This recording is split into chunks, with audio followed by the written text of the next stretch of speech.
Assalamualaikum warahmatullahi wabarakatuh. Apa kabar anandaku sekalian? Semoga pada hari ini tetap sehat, tetap ceria, dan tentunya selalu semangat dalam mengikuti setiap pembelajaran. Nah, hari ini anandaku sekalian, kita akan melanjutkan materi tematik kita, tema 8 halaman 40 ya. Ini membahas tentang tari-tarian. Nah, pada halaman 40 ini kita mulai membahas tentang tari daerah secara berkelompok. Anandaku sekalian, pada pertemuan sebelum-sebelumnya, beberapa pekan yang lalu, Ustadz sudah beberapa kali membahas tentang tari-tarian, ya. 2-3 kali kita sudah membahas tentang tari-tarian. Nah, tarian ini merupakan karya seni yang selalu dijaga dan dilestarikan kebudayaannya. Karena tari-tarian di Indonesia banyak jenisnya, banyak macam tari-tarian. Nah, anandaku sekalian, kita juga sudah membahas bahwa tari-tarian itu dikategorikan menjadi 3 jenis. Yang pertama adalah tari tunggal, diperagakan oleh 1 orang. Yang kedua, tari berpasangan, diperagakan oleh 2 orang. Dan yang ketiga adalah tari kelompok, diperagakan lebih dari 2 orang, jadi minimal 3. Nah, pada tari tunggal dan tari berpasangan kita sudah bahas pertemuan pada pekan-pekan sebelumnya ya. Hari ini kita membahas tentang tari daerah secara berkelompok. Nah, tari kelompok anandaku sekalian adalah jenis tarian yang dipentaskan secara berkelompok oleh beberapa penari secara bersama-sama. Jadi diperagakan secara bersama-sama oleh lebih dari 2 orang. Apa contoh dari tari kelompok ini anandaku sekalian? Contohnya yang pertama adalah tari janger. Tari janger ini adalah tari-tarian yang berasal dari Bali dan populer di Bali. Tari-tarian ini sebenarnya merupakan tari-tarian tentang pergaulan anak muda. Jadi diperagakan oleh anak muda. Tari-tarian janger atau tari janger itu diperagakan oleh 10 orang, 5 orang wanita dan 5 orang laki-laki. Jadi diperagakan oleh 10 orang. Ini salah satu jenis tari berkelompok. Kemudian yang kedua adalah tari gantar.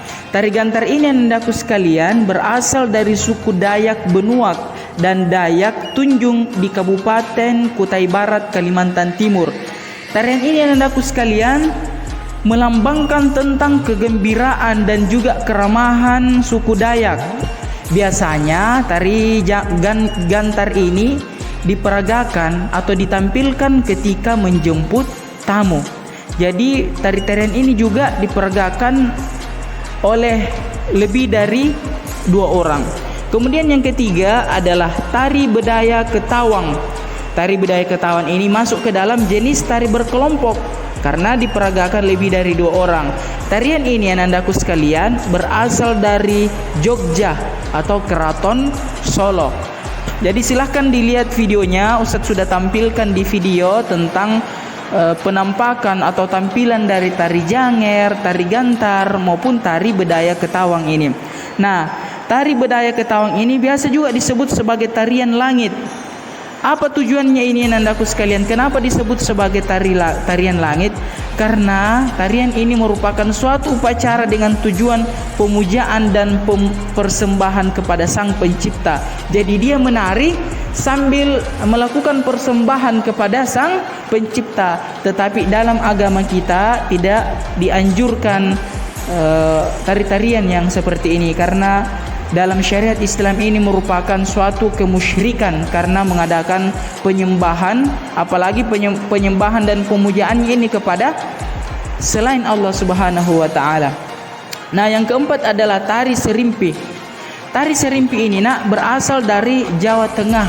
Tarian ini masuk ke dalam tari-tarian yang klasik. Maksudnya adalah tarian yang masih ada pada zaman dahulu, yaitu di kalangan istana. Contohnya Ustadz sudah juga tampilkan di video, jadi silahkan anandaku perhatikan videonya dan lihat baik-baik contoh dari jenis tari-tarian ini. Oke anandaku sekalian, ini yang kita bahas pada hari ini. Setelah anandaku menyimak video ini, silahkan anandaku membaca materi pada halaman 38 tentang fase bulan dan pasang surut air laut, dan dilanjutkan pada halaman 39. Jadi dibaca dulu materi 38 dan 39.